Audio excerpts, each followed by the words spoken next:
Please be seated.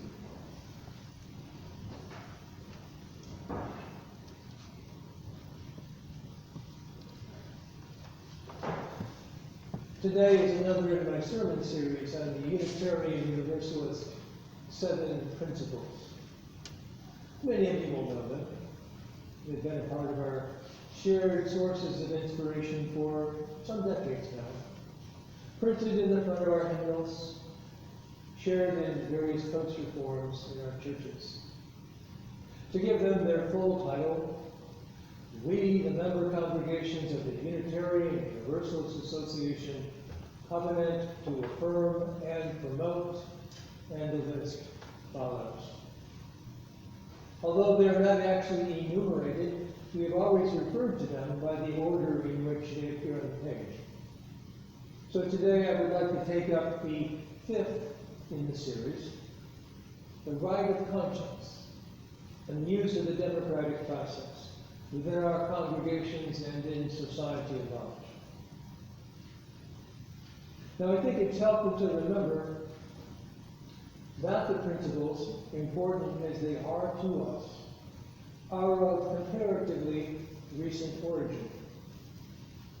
Based on earlier EU statements of belief, they were the result of a self-study and discussion process that occurred within many congregations in the early 1980s, carried out by people who like to participate in self-study discussion groups. They were advanced to a larger UUA and adopted into our bylaws finally in 1985. Hence, they do not come from the Bible or any other ancient source of inspiration, nor from the writings of Channing, Ballou, Emerson, or any other Unitarian or Universalist thinker of the past. They are effectively a snapshot of the concerns and visions of that particular generation of Unitarian Universalists, and as such, are very democratic in origin and in process. Now, it's been observed that in vision and language, the principles, though uplifting and inspiring, are a little vague, such that any Rotary Club could happily support them. And I think that's true. However, I think that's part of their usefulness. They are statements of principle, not policy or procedure. Had they been too specific, they would soon have outlasted their relevance, and we would not be exploring them today, some 30 years later, to see how they might guide our Unitarian Universalism. The 5th principle deserves some exploring. There's a lot to it. There is so much to it, I think, that I'm going to set aside today that first clause, the right of conscience, for another time, except to say this. In theory, the right of conscience gives the individual scope in an act of conscience to disobey a law that they sincerely believe to be unjust without necessarily suffering a criminal penalty.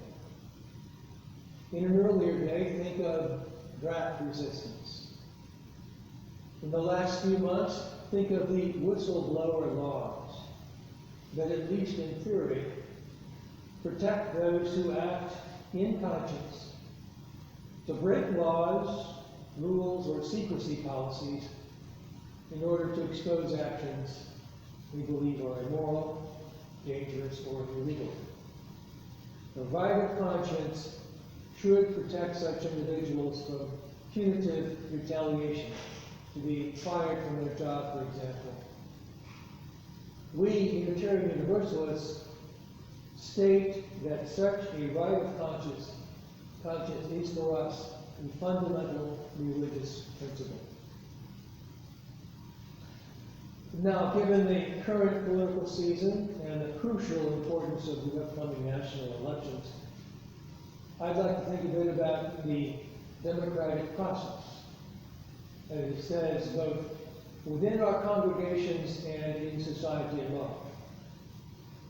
Hopedale Unitarian Parish has a radical commitment to democracy, in that we are organized in what is termed congregational polity. This means that we, like every other Unitarian Universalist congregation, are the final authority on all matters pertaining to the congregation.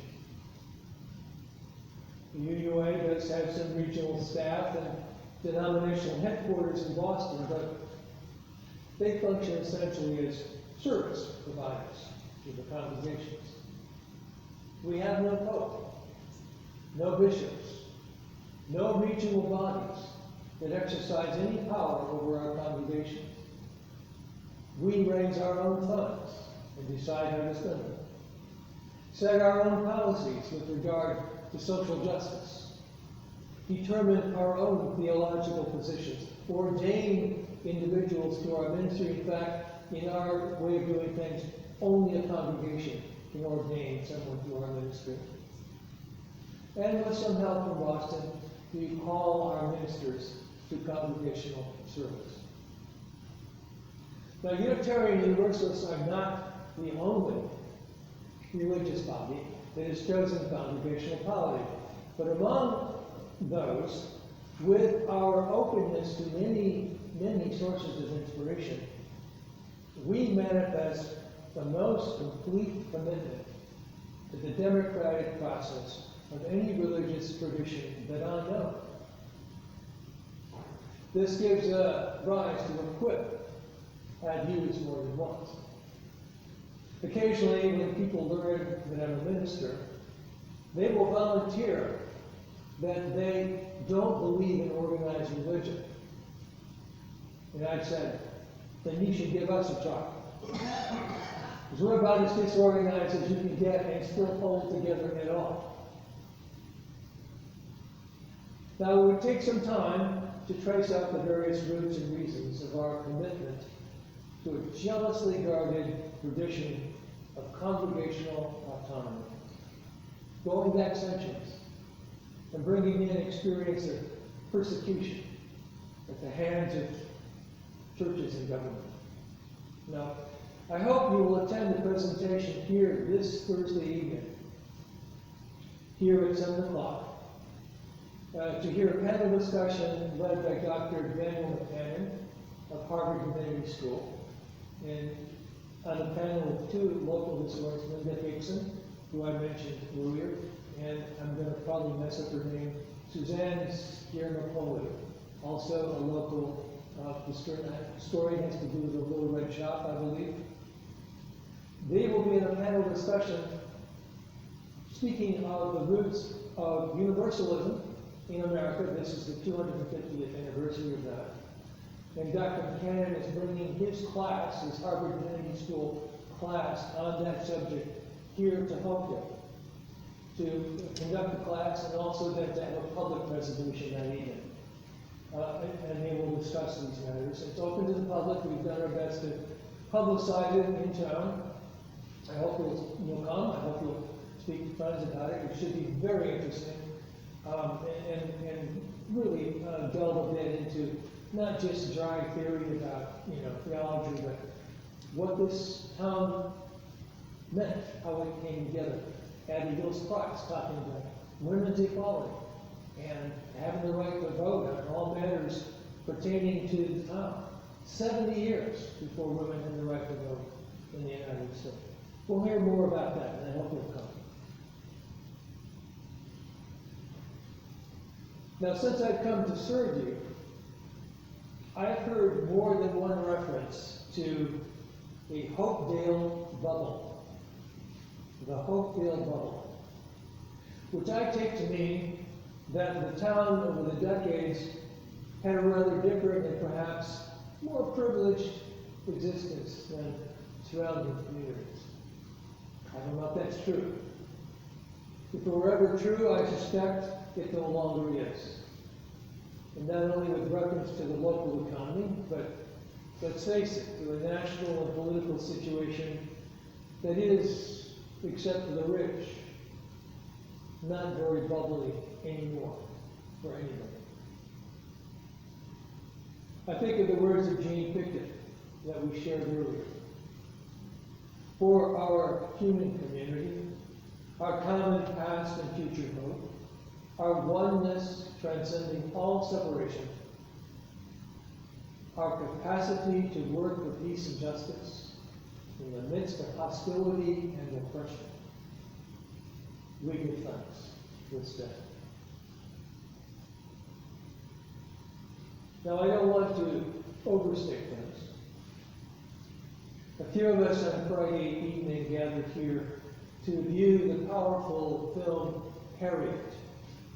Thank you, Jody, for pulling that together. The story of the phenomenal Harriet Tubman, about whom I preached 2 weeks ago, called Black Moses, for leading slaves out of bondage. And she herself, a tiny little slip of a woman who had been beaten and brutalized as a young girl. Her saga would deny belief if it were not completely documented.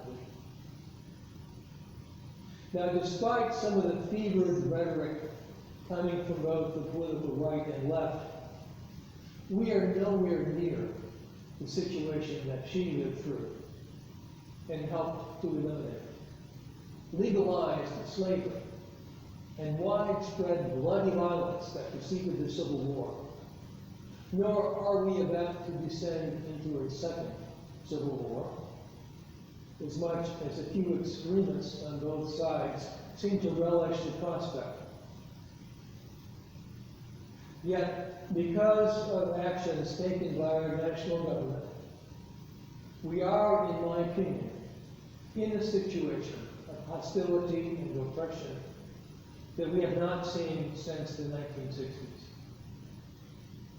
If we are a people who truly believe in the principles we say we espouse of individual worth and dignity, of justice, equity, and compassion in human relations,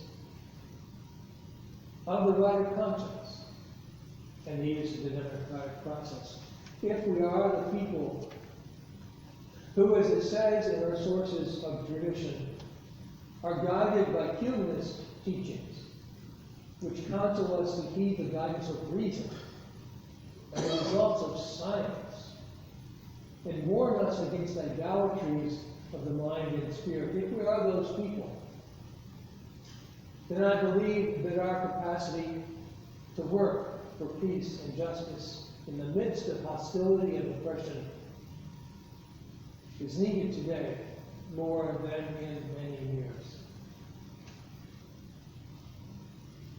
So what will we do about that?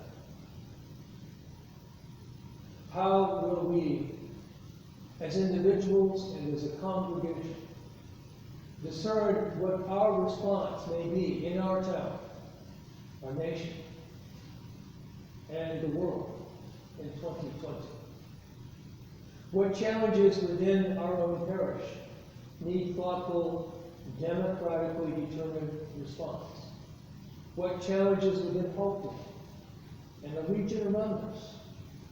What challenges in our nation?